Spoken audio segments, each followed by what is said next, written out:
سیدہ خدیجہ رضی اللہ تعالیٰ عنہ نکاح سے پہلے حضور سرور کونین صلی اللہ علیہ وسلم کو اپنا مال تجارت دیا۔ آقا کریم علیہ الصلوۃ والسلام کو یہ پیغام بھیجا کہ فلما بلغها عن رسول اللہ ما بلغها من صدق حدیثی وعظم امانتی وکرم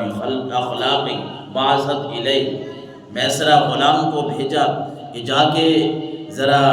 ان محمد کو کہہ دیں کہ میرا مال تجارت ہے، یہ اگر آپ لے جائیں،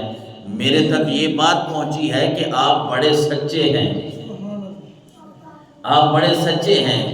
آپ بڑے امانت دار ہیں، آپ کے اخلاق بہت اچھے ہیں۔ میں اس وجہ سے چاہتی ہوں کہ میں مالدار خاتون ہوں اور میرا تجارت کا مال جو ہے وہ لے کے جانا ہے، تو میں آپ سے یہ درخواست کرتی ہوں کہ آپ لے جائیں، پھر مناسب جو ہوگا وہ آپ کو دے دیں گے۔ آقا کریم علیہ الصلوۃ والسلام اس بات پہ راضی ہوئے اور حضرت سیدہ خدیجہ کا مال آقا کریم علیہ الصلوۃ والسلام لے کر جب نکلے، ساتھ تھا غلام، حضرت خدیجہ کا ایک خادم تھا، غلام میسرہ اس کا نام تھا۔ اس نے جب سارا یہ سفر سرکار دو عالم صلی اللہ علیہ وسلم کے ساتھ کیا کہ جہاں انسان تو کیا غلاموں کی تو کوئی قدر و قیمت تھی ہی نہیں، اس ماحول میں غلام کو تو بھیڑ بکریوں کی طرح سمجھا جاتا تھا کہ غلام کیا ہے، وہ پیسوں سے انسانوں کو خریدا جاتا تھا،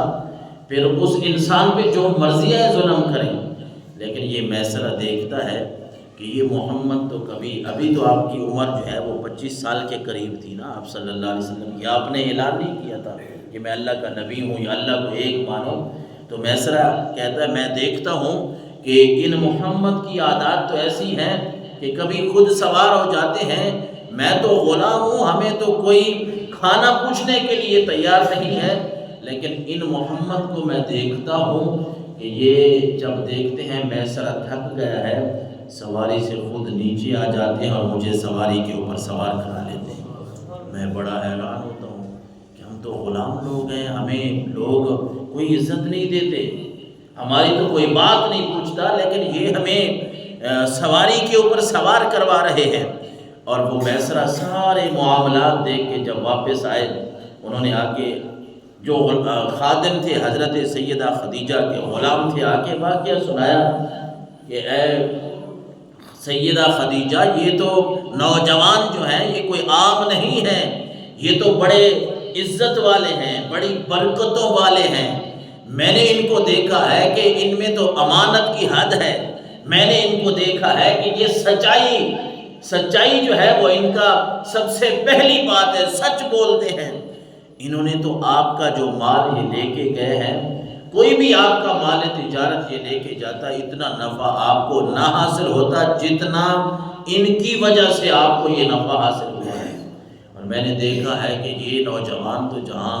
بیٹھتے ہیں، جہاں کھاتے ہیں پیتے ہیں، میں کبھی دیکھتا ہوں کہ ان کے اوپر بادل سایہ کر رہے ہیں، کبھی درخت اور پتھر ان کو سلام کر رہے ہیں۔ اللہ اکبر۔ یہ وجہ تھی کہ حضرت سیدہ خدیجہ رضی اللہ تعالی عنہا کی طرف سے آپ کو نکاح کا پیغام آیا۔ کسی اچھے بیوی کی طرف سے، عورت کی طرف سے، بیٹی کی طرف سے اگر نکاح کا پیغام آئے نا، ہمارے معاشرے میں تو یہ سمجھا جاتا ہے شاید زیادہ اکثر طور پہ کہ میرا بیٹا ہے تو نکاح کا پیغام ہم نے بھجوانا ہے، بلکہ یہ بات کوئی ضروری نہیں ہے، بلکہ کسی ایسے گھر سے اگر رشتہ آتا ہے جو بیٹی والے ہیں، بہن والے ہیں، اور وہ اپنی بہن کا، اپنی بیٹی کا رشتہ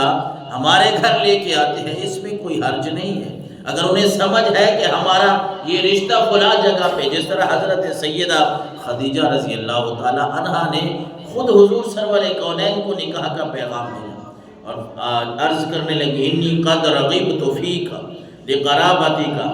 وصدتک فی قومک وامانتک وحسن خلقک وصدق حدیثک، کہ محمد میں آپ کی رشتہ داری، آپ کی قرابت داری، آپ کی امانت، آپ کے حسن اخلاق، ان چیزوں کو دیکھ کے میں آپ سے نکاح کرنا چاہتی ہوں۔ اور پھر میرے آقا علیہ الصلوۃ والسلام نے تقریباً 25 سال کی عمر میں حضرت سیدہ خدیجہ سے نکاح فرمایا،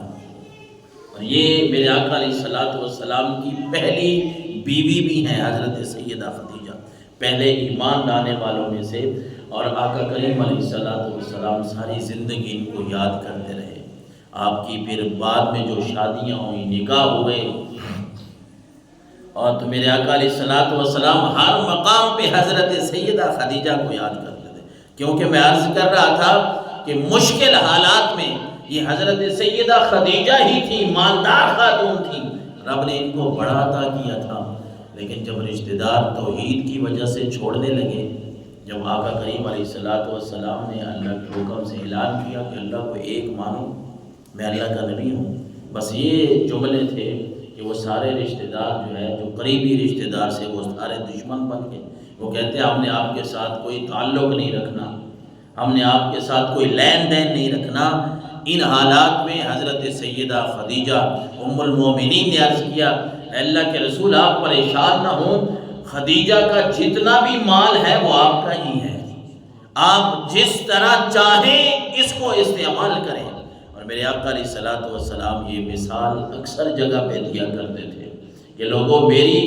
یہ وفادار بیوی، یہ وفا شعار بیوی سیدہ خدیجہ نے، یہ وہ میری بیوی ہے کہ جب لوگوں نے میرا بائیکاٹ کیا تو انہوں نے مجھے حوصلہ دیا،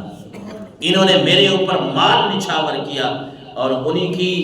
حضرت سیدہ خدیجہ رضی اللہ